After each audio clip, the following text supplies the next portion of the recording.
Welcome to the Experimental Aircraft Association, better known as EAA. Each year, at the end of July, the largest air show for small airplanes is held at Oshkosh, Wisconsin, known as AirVenture. And when you pull into the parking lot, the first thing you're going to notice is the large museum. And the museum store is where you start.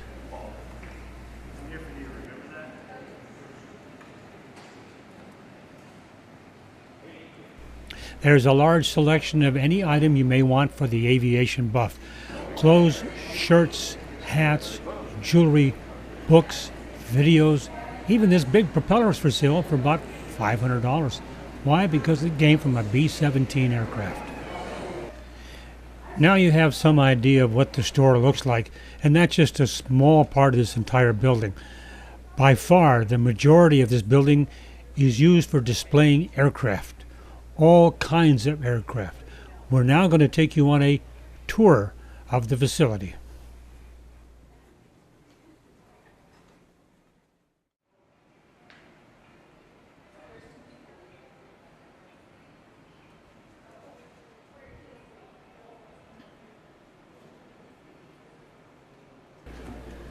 There's a minimal charge to get in, but of course if you're an EAA member, it's free at any time. There's no way I can describe every aircraft inside this building. There's quite a few. Most people spend an entire morning or most of the afternoon because there's so much to see inside this building and outside. We're going to slowly walk around with the camera and let you look at some of the airplanes. I can't describe each one because there's just too many. There are also two large video theaters located upstairs. Most of the aircraft is downstairs, and there's quite a display out at the Pioneer Airport, which we'll take a tour of later.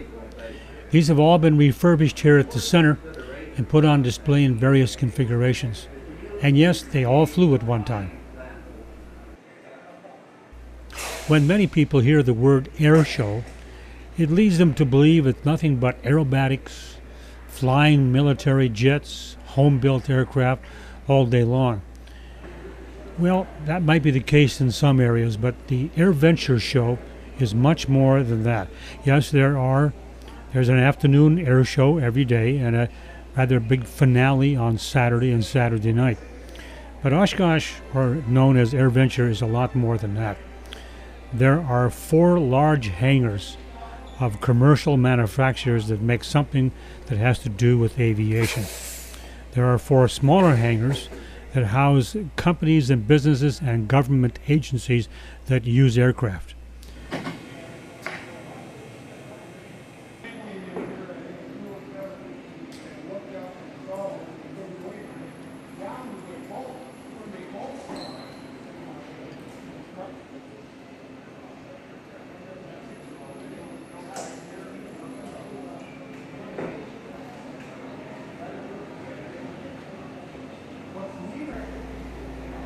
What we're looking at now is a World War II situation room. Normally this big building has many World War II aircraft parked inside. But for the fly-in, there are many events that take place, including dinners, and this is why that room now is cleared out of aircraft and they're inserting sound equipment for the evening's entertainment. This is a situation room where pilots get their briefing, or did get their briefing during World War II. It's a replica of that.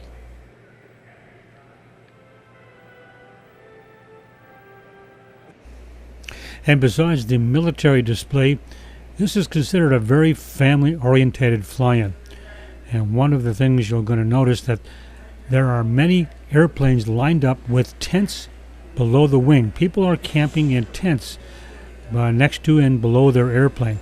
And they're not just pilots, their whole family is there. And the next obvious item when you come into the air show is the acres and acres of RVs, recreation vehicles.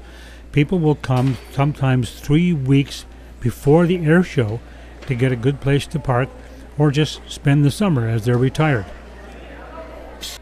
You're looking at the Voyager, the aircraft that Burt Rutan built to fly around the world. I don't remember how long it took him. 2 people were inside this small aircraft and circumnavigated the world non-stop.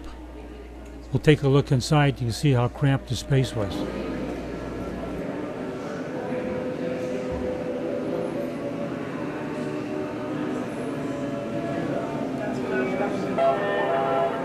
In some ways, you are standing in Voyager's true home. Voyager's roots are here in Oshkosh. To me, the spirit of EAA, the spirit of the members of this organization is what made this thing possible. It was a grassroots, it was something that people could actually be a part of.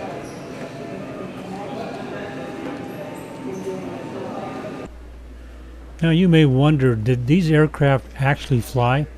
You bet they did. And the people that owned them donated them to the EAA, and the EAA facilities rebuilt the airplanes and made them look like showpieces. I know it doesn't look like they should get airborne, but they really did fly at one time. And there's quite a few on display.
Owned his own airplane.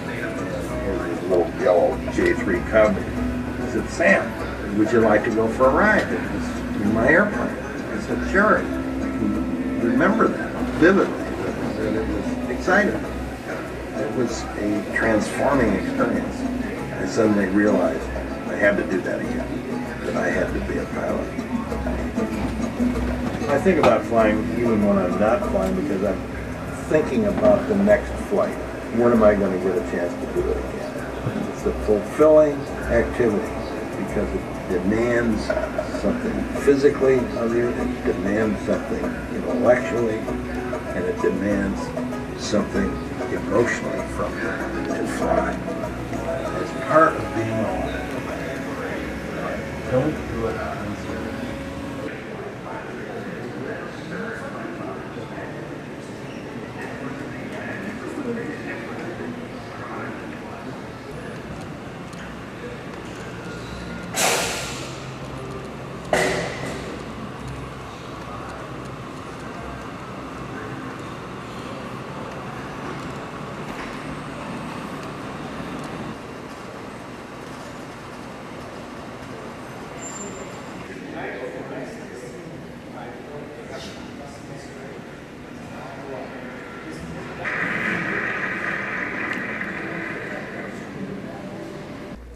That was a short walk around the museum, which is really quite large.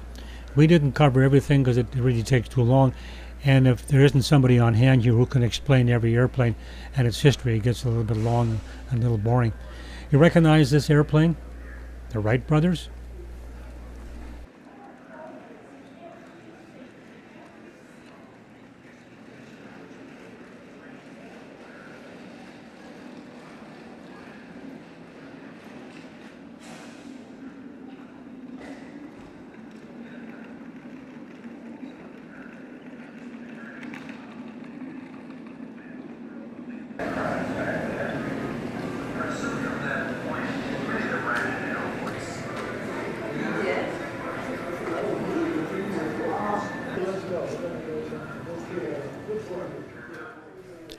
That concludes our inside look. We're about to go outside to the Pioneer Airport, the airport of yesterday, where there's some flying going on.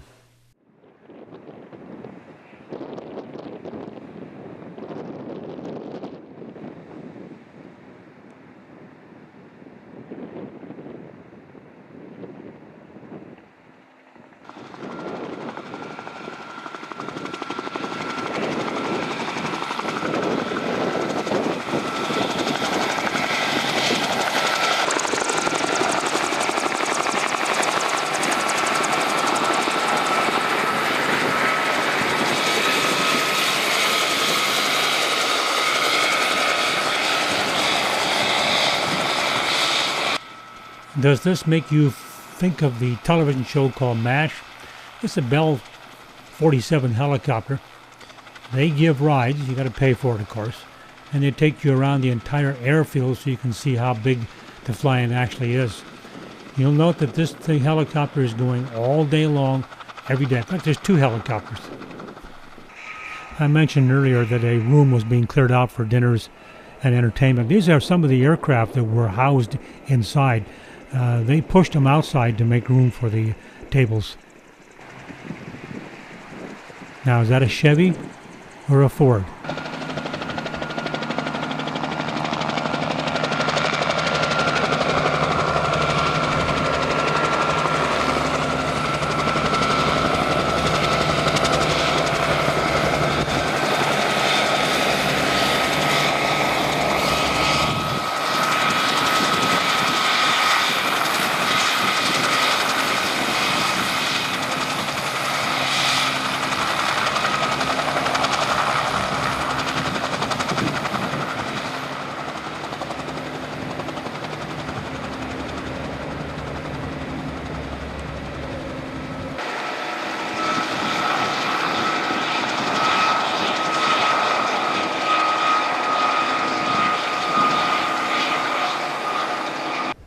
You'll note on the background in the building it says Hangar D. This is one of 4 hangars that displays commercial displays of vendors who make products for airplanes.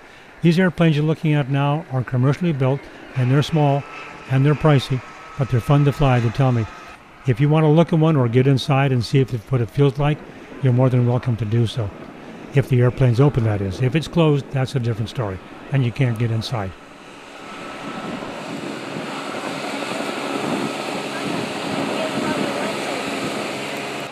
Because the display area is stretched out over a mile, there are trams to help you get around. As it says, welcome to Fighter Town. Here is the largest collection of World War II aircraft ever on display in one location. If you're an aviation buff of World War II vintage aircraft, you won't believe how well refurbished these airplanes are. They're better than new when they came out of the factory, and they are truly showpieces, and they are part of the air show later in the afternoon. The World War II aircraft.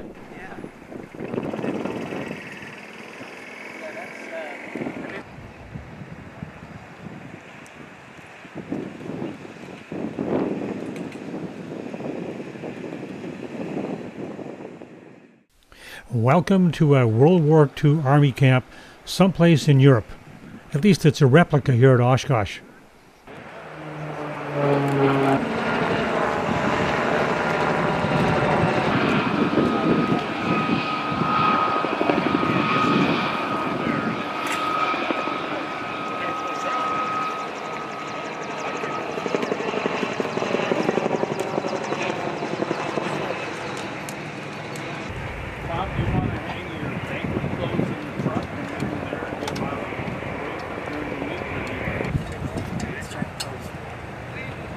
also, I mean, you know, the vinyl I think sticks a little more than the fake mask. Oh, but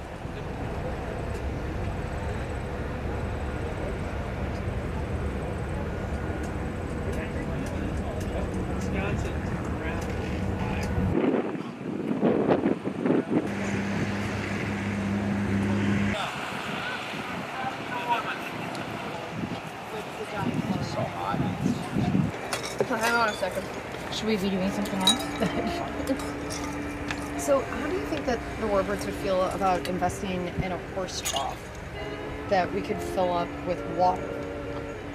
I was just saying that earlier today. Yeah, this is the exact same They run about $400 approximately. Like, I did that at Rockford one year. There was a tub full of rainwater and I got in it. It felt so good. It was a really warm year at Rockford. yeah. Out front of the shop. Oh, in a bathtub. Yeah, this is Like a wooden yeah, it's just bathtub. barrel or Don't something. the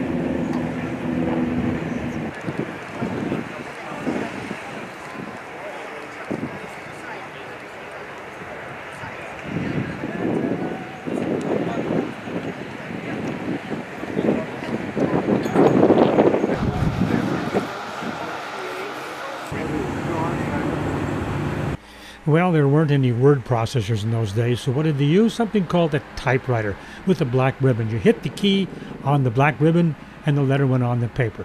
How'd you get a copy? You put carbon paper behind the letter and white paper behind that, and now you had a single copy.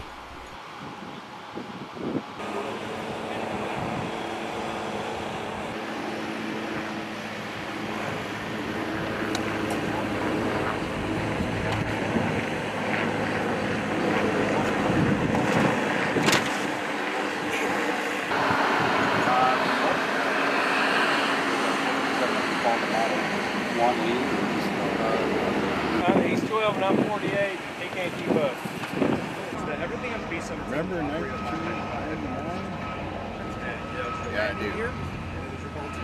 Ball turret. So the guy in the ball turret can't get out. And if you don't have your land.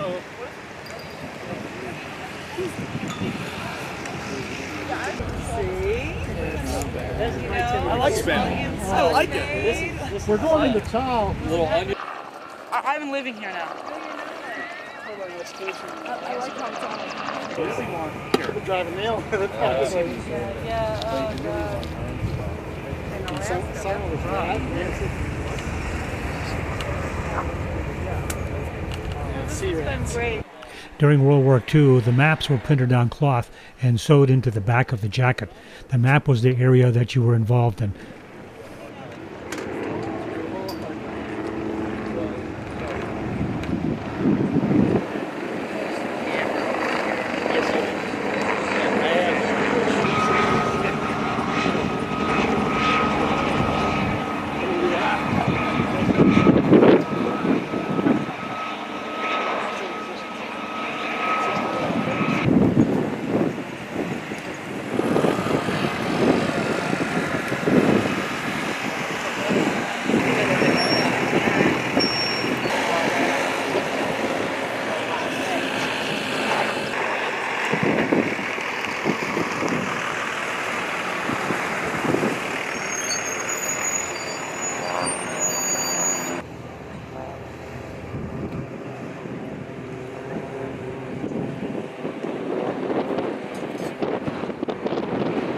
Barbed wire.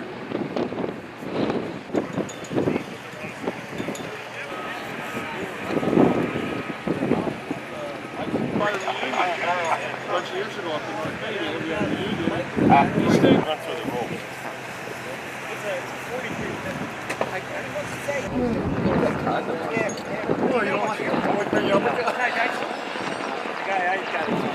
You're more part of the tribe than I am, man. Look the part.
Air Show Hall of Fame. Please give me a warm Oshkosh welcome for the one, the only Mr. Hollywood, Danny Cushel. Oh my gosh, look at that.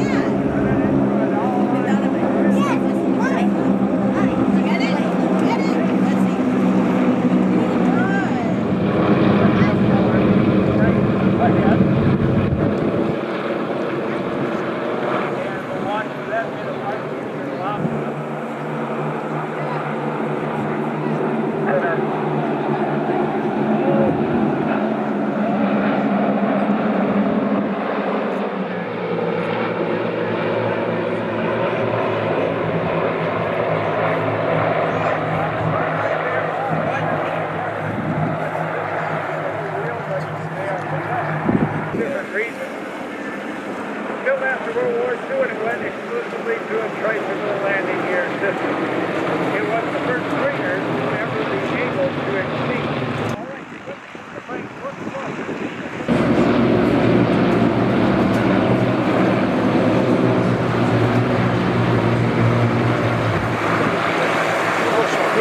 the similar aircraft in full of the formations to come right over the top with a smoke down to the front.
The Warbirds start off the air show at 3 o'clock in the afternoon. Also, all day long, the Air Force brings in quite an assortment of aircraft that you can go through, like this C-5A transport plane.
One of the most impressive display I saw at the air show was that of the Tuskegee Airmen. There was an 18-foot tractor trailer with a large movie screen telling the story of what they went through. The line was quite long to watch this.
In one of the commercial buildings, this is what I consider the ultimate game, video game that is. It's a flight simulator. It's very complex and complicated and very real. If you don't do it right, you're going to crash. But of course, it's a simulator, so you can walk away from it. It's an excellent training tool, and they're getting very sophisticated by using computers and backscreen generation.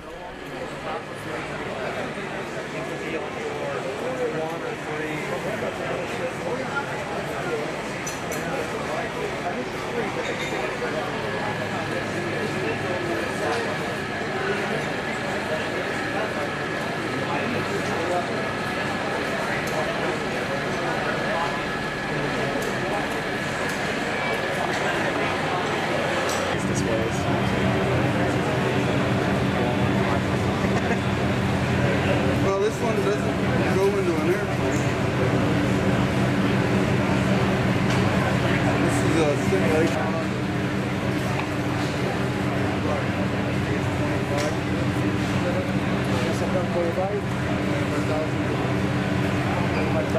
Yeah, for the completed software, the whole package.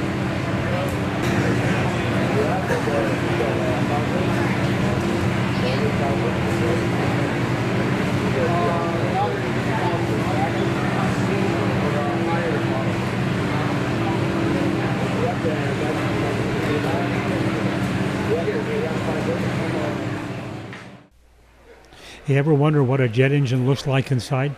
Here's one that's cut away so you can see all the moving parts and what's going on. Now, it's hard to understand what's happening because you need the person in the booth to do the explaining of what's happening in each part of the engine. Begin to appreciate how complex this little engine is and how much power is there.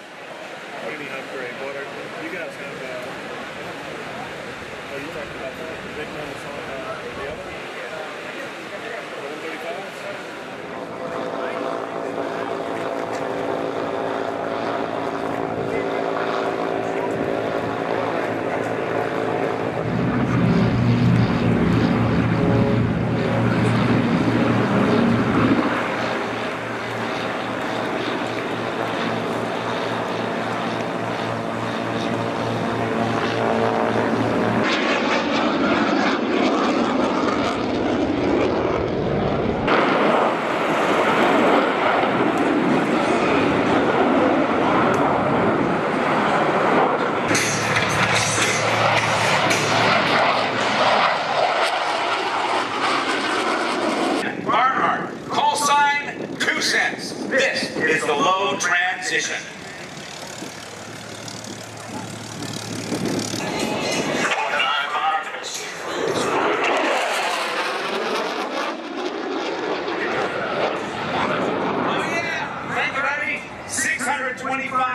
That's 625, that's just is Steve Gustafson, and in the slot from Daytona Beach, Florida, Gene McNeely.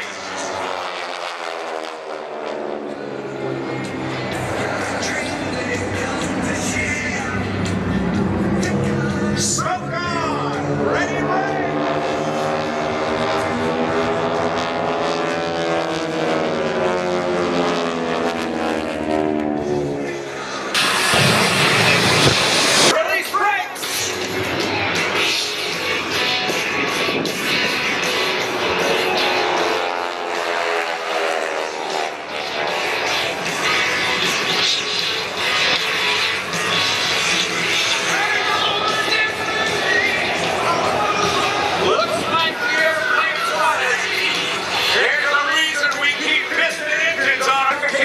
this helicopter, right, Chuck? Yes, sir. And just for everybody here to see that. Let me ask, how on earth you became the only guy in the Western Hemisphere to be licensed to fly helicopter aerobatics? That said something. Gus Grissom, Alan Shepard, John Glenn, Scott Carges. Ladies and gentlemen, give it up for Chuck Aaron. John Moore coming down the line with the Ford Mustang. Hey, it's looking awesome today, Chuck Aaron. You want to say hi to your rotor friends? I just want to say hi to the Helicopter Association International. They're down there, they got big old hats. And I want to say hi to Ford. And I drive an Helmet over myself, and I love Ford. There they come.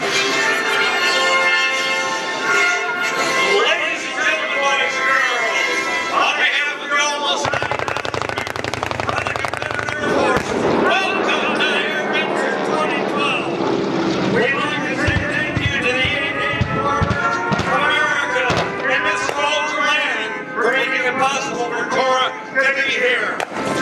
Welcome to EAA AirVenture 2012. I want to take you back in history. The history that's over 70 years old. The date is December 7th, 1941. The place was Pearl Harbor. The time was 7:55 in the morning, and you are there. Mitsubishi A670, Rocket Team B5MK, and the D3 and 9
the 7th morning, 1941.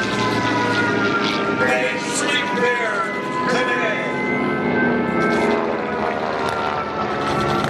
Nakajima B-5 in King. I talked about that torpedo a few minutes ago. It had only been developed about a month ahead of time, but every other model had ordered it a year ahead of that. They had been put new fins on it to keep it running shallow in the water and pearl. It's only 50 foot deep. Those ships, those aircraft took aim on the United States battleship. First one, then two, then three, impacted the side of that great battle wagon. She rolled over on her starboard side. There were 400 men left inside the Oklahoma. It was Christmas before they finally got them all out. Some of them lived for as long as 21 days. That great ship never saw battle again. Early that morning, the United States oil of the Antares was coming back in off patrol on the Pacific side of Pearl Harbor.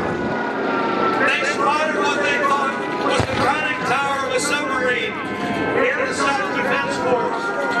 They called the United States, the battleship, the Ward. I'm sorry, the destroyer, the Ward. She fired on it, and they sunk one of 5 enemy submarines that were in the bay on that December the 7th morning, 1941.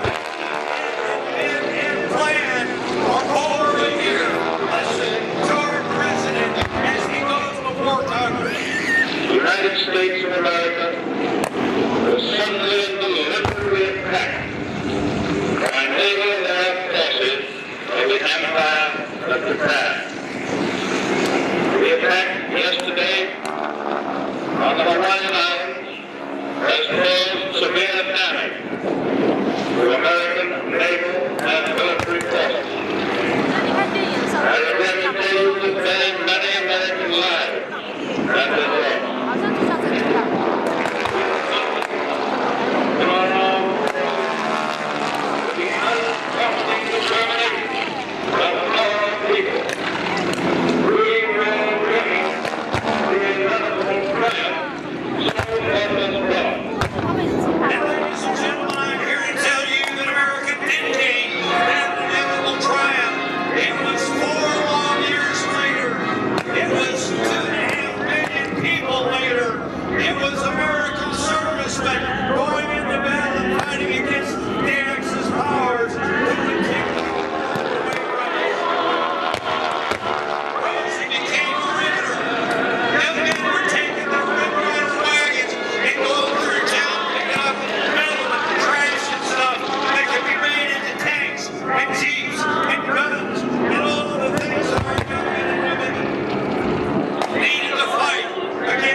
this bright line. And when you have the opportunity to see one of these young men and women, stop and shake their hand. Tell them thank you.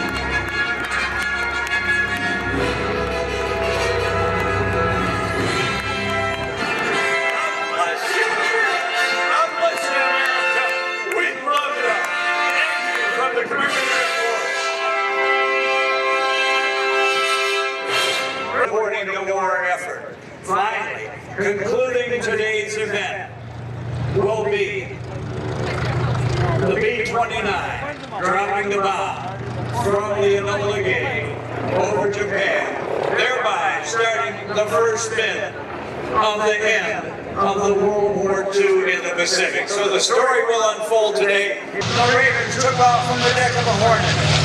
They had techniques to get off their craft. They used 4 flaps for takeoff. They ran the bomber up at 44 inches of PBJ. Mostly at night as the Army pilots man your airplanes. Bomb bay doors are open and we have bombs away from an altitude of 1,500 feet. Doolittle and the Raiders reached their target. Air raid sirens were lit off on the Japanese home front. Dick Cole told us the other evening that as they approached Japan down at 200 feet of altitude before climbing up to drop their bombs, people from down below were actually waving flags at them. They thought they were the friendlies. They couldn't believe that a bomber had made it over their nation. You know why they couldn't believe that? Ladies and gentlemen, here's the reason. They had been told by their emperor and their admirals that you will never be harmed on our sacred land. The North American T-6 Texas. It had used by the Commonwealth countries of the United Kingdom and Canada and New Zealand and Australia, the United States Navy and the Army Air Corps. The United States Air Force had not been invented yet. After a series of training courses which first started a young man to learn how to fly, he had to solo first. In remembrance of those who gave so much for so many. They gave for freedom. Its power is in your hands. General Motors that built so many of these aircraft. 2 enemy aircraft. Looking to jump.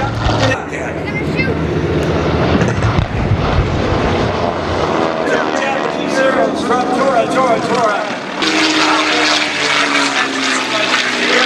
Like the ones taking off in front of Carlos Jerry.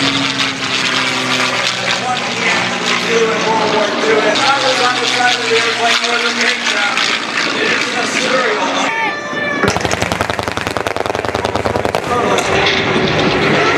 Hauling freight. Sometimes for the major freight forwarding companies, you know who they are, the ones that you send your overnight letters with. They have used DC-3s in the past to get into the smaller communities. These airplanes, it is a balance of operating costs, the fact that there are still a lot of spare parts, the fact that they are dependable, and the fact that the cost of the airplane versus the payload is such that you can make. And by the way, that poster of Rosie the Riveter still is alive today. With one of our C-47s rolling out at Phillips 66 Plaza. Look low and to your right. And as the second one now sets up, again the big airplane in a tailwheel configuration.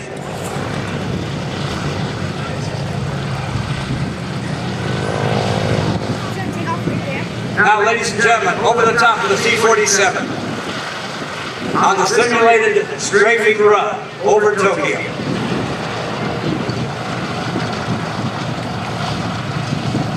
Dick Cole, the co-pilot, told me that they cruised in towards the target at 300 feet above the waves.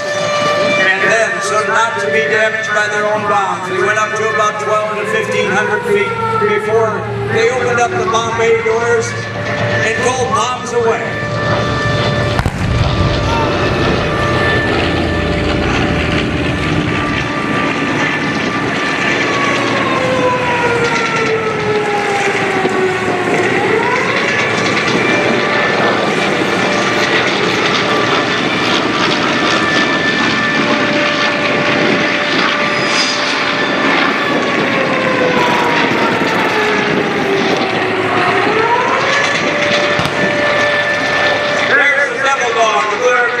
In front of me now, Beth James and Scott Purdue, I remember flying that airplane. PBJ was called, and they say it didn't stand for peanut butter and jelly. It was a patrol aircraft. built by the Berliner Choice Company. That was the J in the picture. One of the B-25s is called George's Gal from the Liberty Aviation Museum in Fort Clinton, Ohio. This is reality, folks. Driving over landmines. They're not here in the cool temperatures of Oshkosh today. They're there so that we can use these skies for our freedom and our enjoyment. Okay, ladies and gentlemen, it is coming in. On this pass, we will get the wall of fire. Now again, for focusing your cameras, it will be on the other side of the aeroshell group of aircraft. Get a little bit of green or the ground at the bottom of your lens, and then get as much sky as you can. Ladies and gentlemen, that's the B-29s, led off by Paul Tibbets, and the airplane named after his mother, the Enola Gay, which is on display at the Smithsonian Museum in Washington, D.C. From the group, or from the squadron of B-29s, the Enola Gay breaks away. She's alone now. And what she must do alone.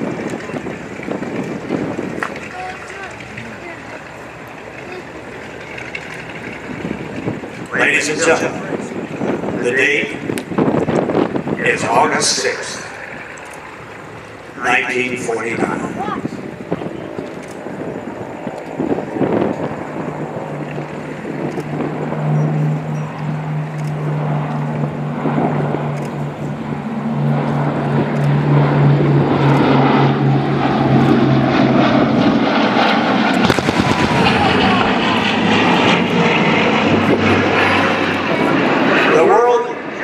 The atomic age.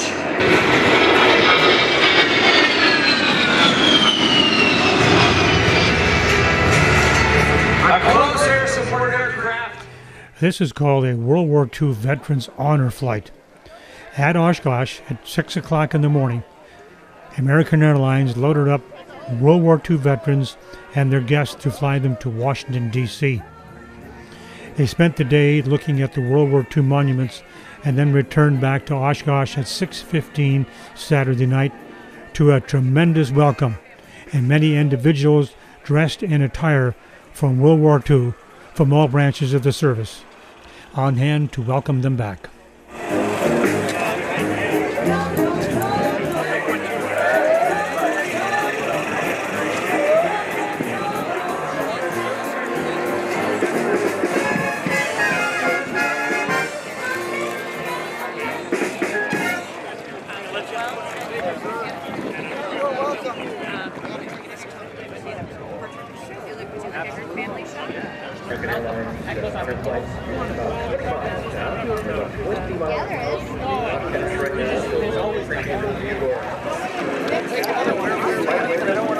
I'm gonna hang on to yours.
The honor guard, individuals dressed in World War II uniforms, lined up to salute the veterans as they came down the aisle off the airplane, and their families and members were just beyond that. Hey, Jim, welcome back, buddy.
It's that way.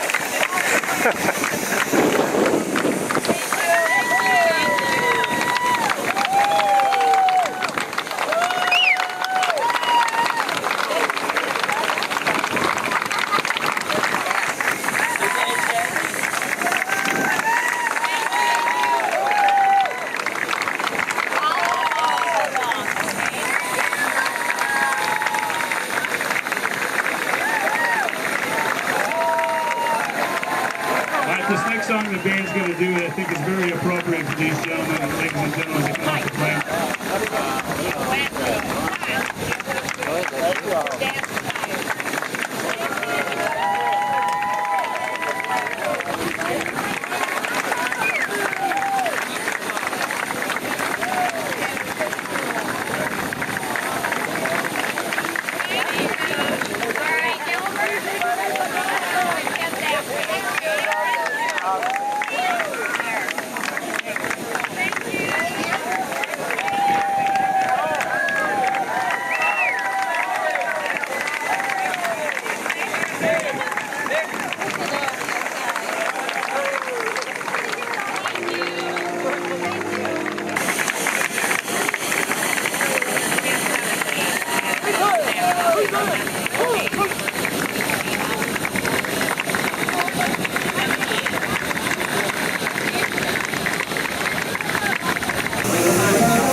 Welcome to EA Oshkosh 2012. Thank you for all coming out for our honor flight. How about we show our appreciation for everybody, the honor guard and the honor flight, air veterans. Show our appreciation.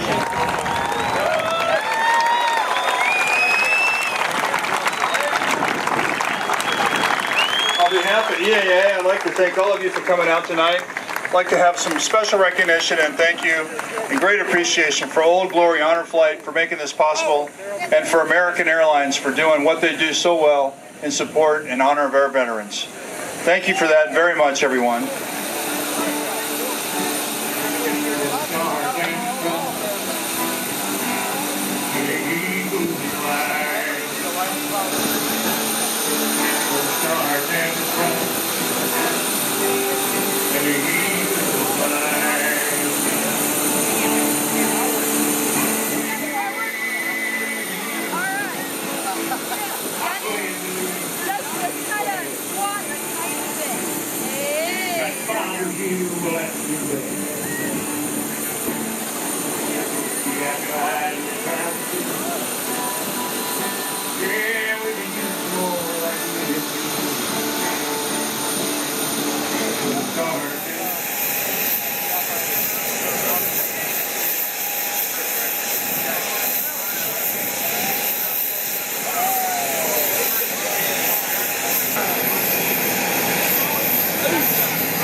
Well, what do you do if the Jeep doesn't start because the battery went dead? You pull out the hand crank. You know, that thing you put in the front that you turn, you have to hold right. Otherwise, if it backfires, it can break your arm. I don't suspect many of you have seen a hand crank before, so this is an opportunity to see how you used to start the cars before batteries.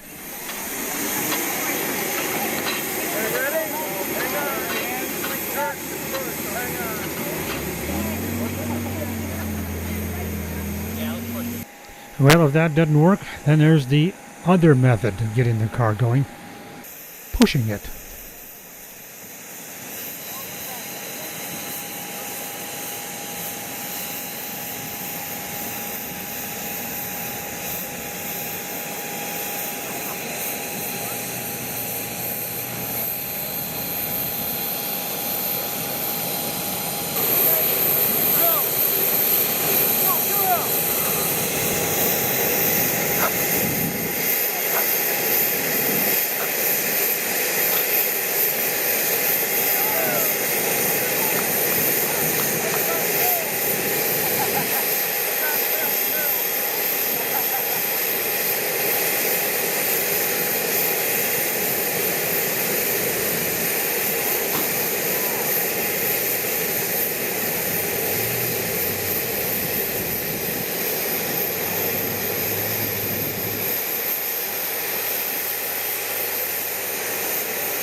up right for too tall.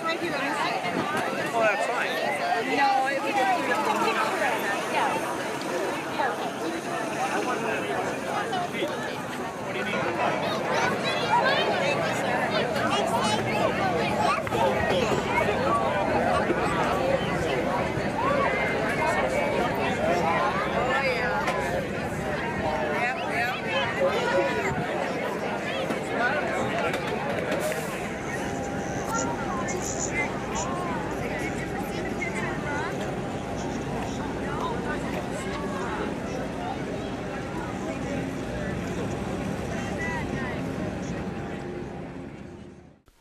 This is the Saturday night finale, the show that everybody's been waiting for, the night pyrotechnics and flying airplanes with flame coming off the wings.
It's dark, nobody knows who you are. Get loud, get rowdy, and have some fun. That's what Oshkosh is all about, family fun. You know the drill.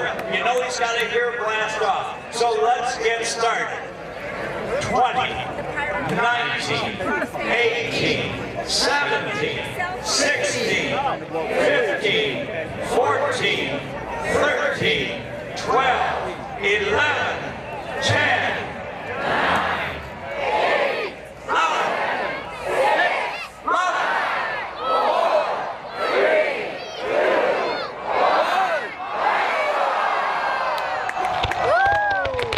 Ladies and gentlemen, you did it!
Get excited. All right, look on to your left. The big fighter is on the high speed.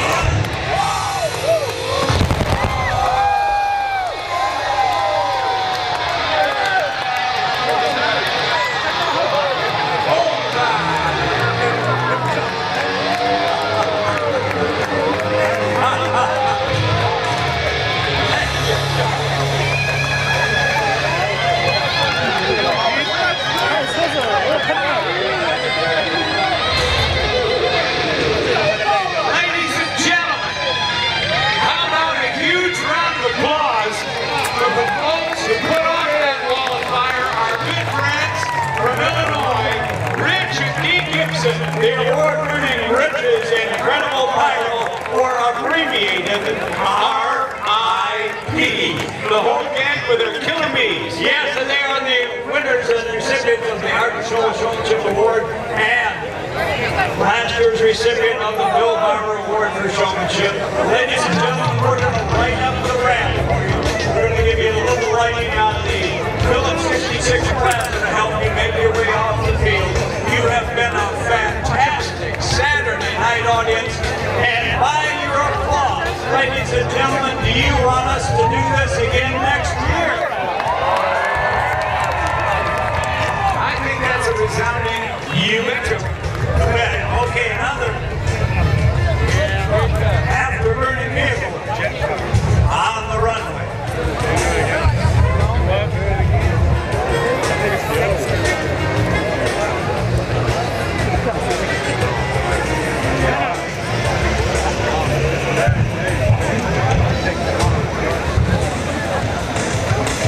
We want to thank our buddy Dave Kahn. Dave, are you still up there, my friend? Right, I sure am up here, Rob, and I'll tell you what. These folks don't know it's not quite over.